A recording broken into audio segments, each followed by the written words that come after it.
And so we are different wings. I'm 4-wing 5, you're 4-wing 3. How do you see the 3-wing manifesting itself in your life? So the 3 is the performer, the achiever. What do you see going on with that wing? Sure. So earlier, actually, when you were talking about back in high school and where you tried to kind of separate and hoped people would come to you, yeah, sort of vibe, that felt very 5-wing. And I think the 3-wing approach is they're going to play the game more, but right. They want to be the best, but a little above the best because they're special. Right. Like, because they're doing it in a real, authentic way, or a different way than anyone else. So, but they're going to try and get in there and play, I think, more. The 3-wing is very ambitious and cares about being productive and being a high achiever in a lot of areas. So with the 5-wing on my end, so the 5 is the thinker who is like, you know, the stereotypical nerd who is, that's probably the most introverted type.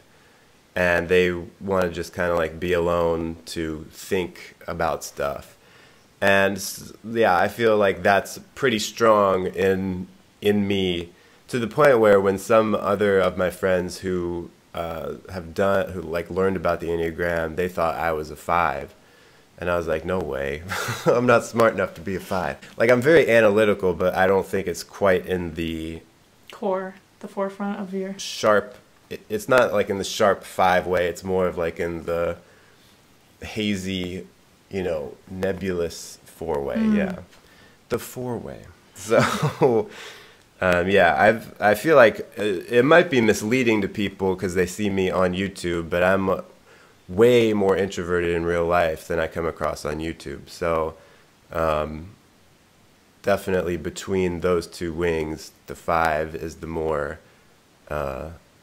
strong. And interestingly, like one of the theories that Richard Rohr talks about is like developing both wings. So a 4, even if you naturally already sort of have one wing, it's good to try to develop the other. The 3 can care too much about other people.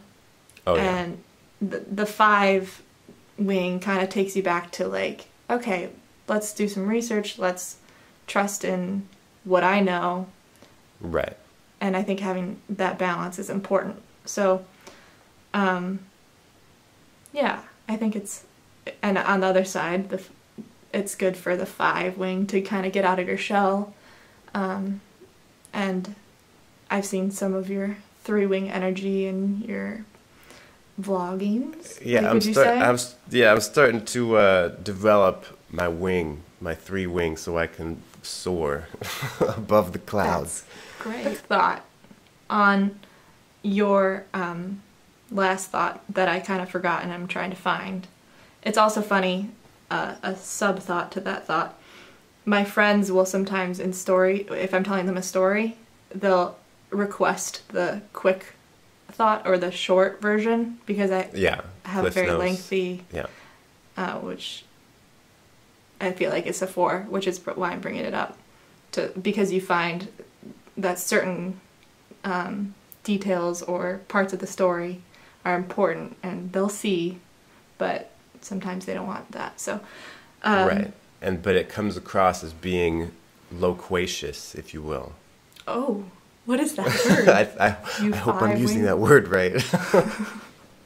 I don't know what that word means. I think it means wordy. I think it means likes to talk a lot. Like people in the comments fact check me. Okay. Word check me. Sounds here. like a name. Okay. This is my daughter loquacious. Yeah. We were just talking. You were talking about the wings, developing the wings. Yes. Oh, so I was gonna say 4-wing 3, or maybe 4s.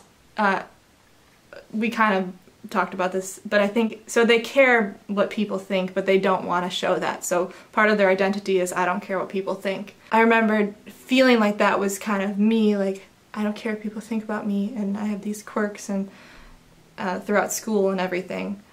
But after social events, there was definitely the checking in with maybe a close person, a close friend, or myself, and reevaluating, how did I come across to this person? Or was I, you know, it's like I wanted to either be, did I come across as cool and they liked me, or was I true to myself and authentic?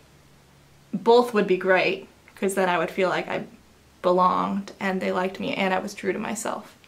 But I would usually settle for one. Right. Yeah. So it's like you went into it being like, I don't care what people think, but clearly you did. Yeah. Yeah. And it's interesting to look at the 4, how they do that as opposed to the 3, because the 3 type will, it also cares a ton what people think and will make a facade, but it's all about like the accomplishments and performing and all that. Whereas with the 4, it's really just about like creating that image, creating that identity, not necessarily tied to any kind of validation in terms of accomplishments and people saying good job. But yeah, that's just an observation that came to mind there. For viewers, leave a comment if you're a 4 also. Let us know what you thought of it. If you have questions, and yeah, we'll try to be there for you and answer. And Molly, hope that we can collaborate again sometime in the future. All right, thanks, Molly. Bye-bye. Everyone out there, till next time, stay cool and attractive. Zing.